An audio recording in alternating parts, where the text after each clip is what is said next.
श्री भगवान बोले, मैं इस अविनाशी योग को सूर्य से कहा था, सूर्य ने अपने पुत्र वैवस्वत मनु से कहा था और मनु ने अपने पुत्र राजा इक्ष्वाकु से कहा था।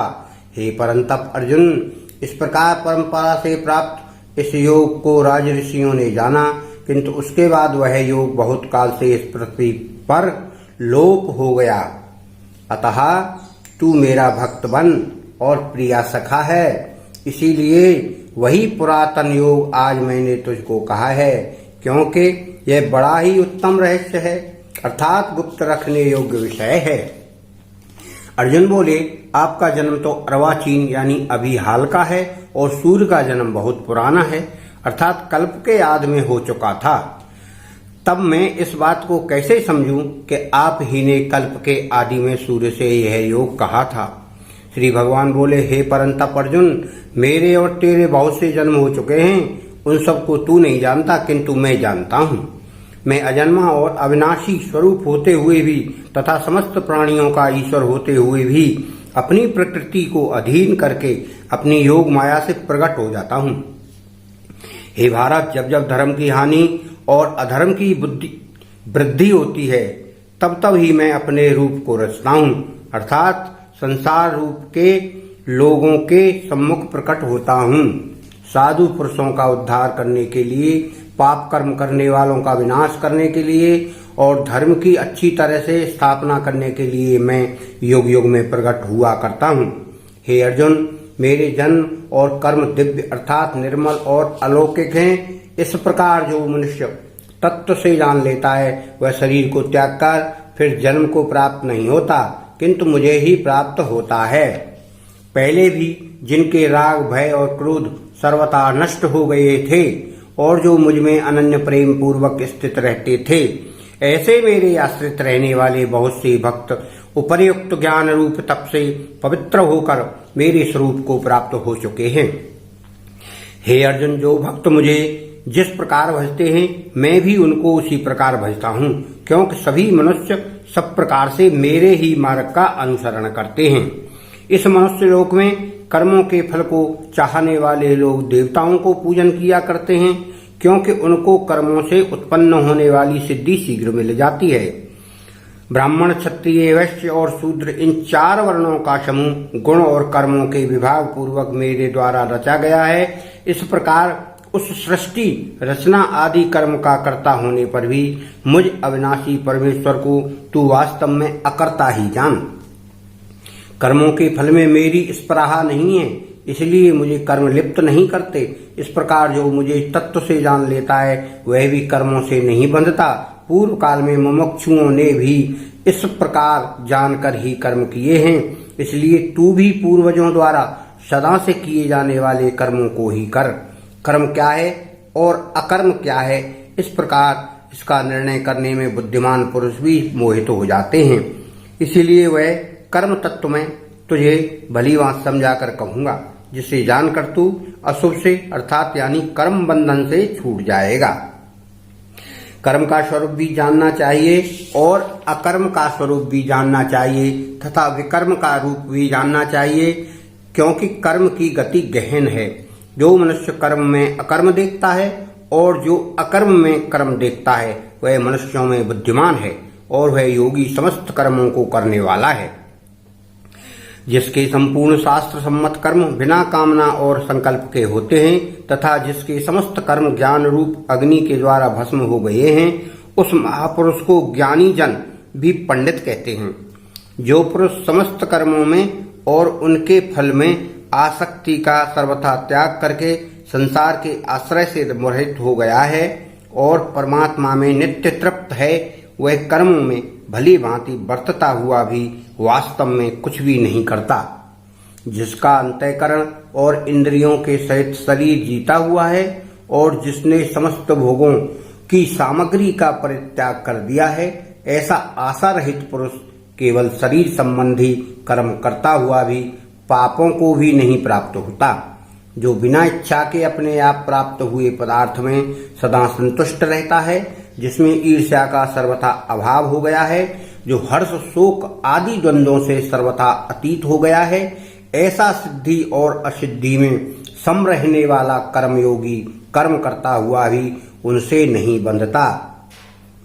जिसकी आसक्ति सर्वथा नष्ट हो गई है, जो देह अभिमान और ममता से रहित हो गया है, जिसका चित्त निरंतर परमात्मा के ज्ञान में स्थिर रहता है, ऐसा केवल यज्ञ संपादन के लिए ही कर्म करने वाले मनुष्य के संपूर्ण कर्म भली भांति विलीन हो जाते हैं।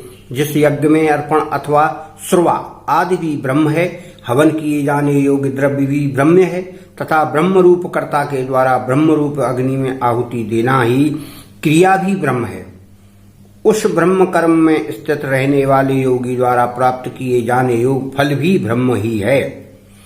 ऐसे योगी जन देवताओं के पूजन रूप यज्ञ का ही भली भांति अनुष्ठान किया करते हैं और अन्य योगी जन पर ब्रह्म परमात्मा रूप अग्नि में अभेद दर्शन रूप यज्ञ के द्वारा ही आत्म रूप यज्ञ का हवन किया करते हैं।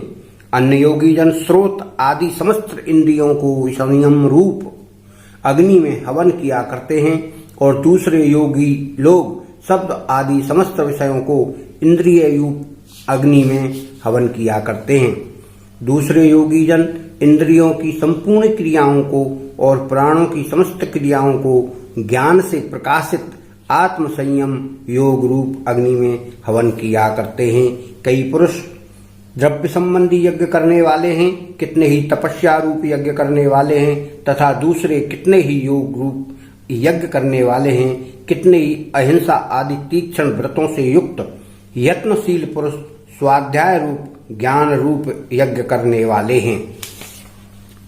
दूसरे कितने ही योगी जन अपान वायु में प्राण वायु को हवन करते हैं, वैसे ही अन्य योगी जन प्राण वायु में अपान वायु को हवन करते हैं तथा अन्य कितने ही नियमित आहार करने वाले प्राणायाम परायण पुरुष प्राण और अपान की गति को रोककर प्राणों को प्राणों में ही हवन किया करते हैं। ये सभी साधक यज्ञों द्वारा पापों का नाश कर देने वाले और यज्ञों को जानने वाले हैं।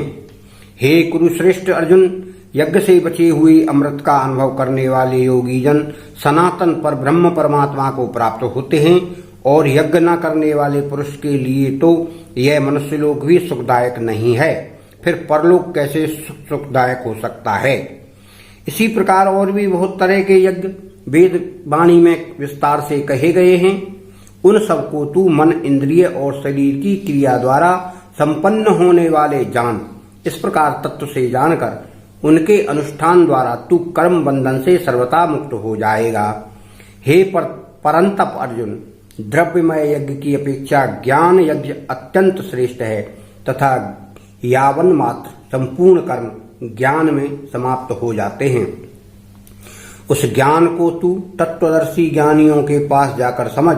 उनको भली भांति दंडवत प्रणाम करने से, उनकी सेवा करने से और कपट छोड़कर सरलता पूर्वक प्रश्न करने से वे परमात्मा तत्व को भली भांति जानने वाले ज्ञानी परमात्मा महात्मा तुझे उस तत्व ज्ञान का उपदेश करेंगे, जिसको जानकर फिर तू इस प्रकार मोह को नहीं प्राप्त होगा।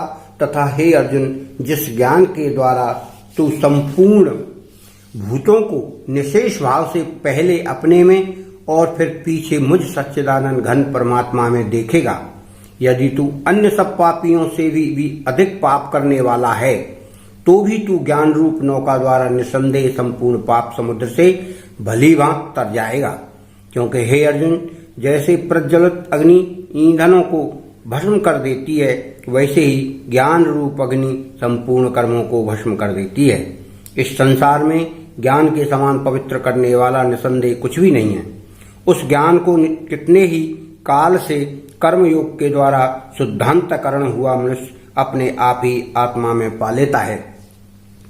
जितेंद्रिय साधन परायण और श्रद्धावान मनुष्य ज्ञान को प्राप्त होता है तथा ज्ञान को प्राप्त होकर वह बिना विलंब के तत्काल ही भगवत प्राप्ति रूप परम शांति को प्राप्त हो जाता है।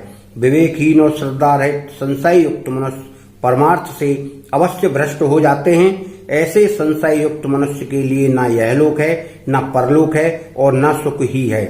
हे धनंजय, जिसने कर्मयोग की विधि से समस्त कर्मों का परमात्मा में अर्पण कर दिया है और जिसने विवेक द्वारा समस्त संशयों का नाश कर दिया है। ऐसे बस में किए हुए अंतःकरण वाले पुरुष को कर्म नहीं बांधते।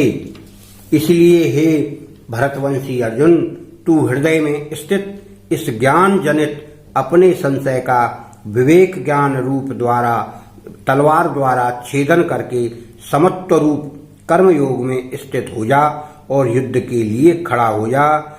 इसलिए अर्जुन सावधान हो जा। जय श्री राधे, जय गुरुदेव नमो। चौथा अध्याय समाप्त हुआ।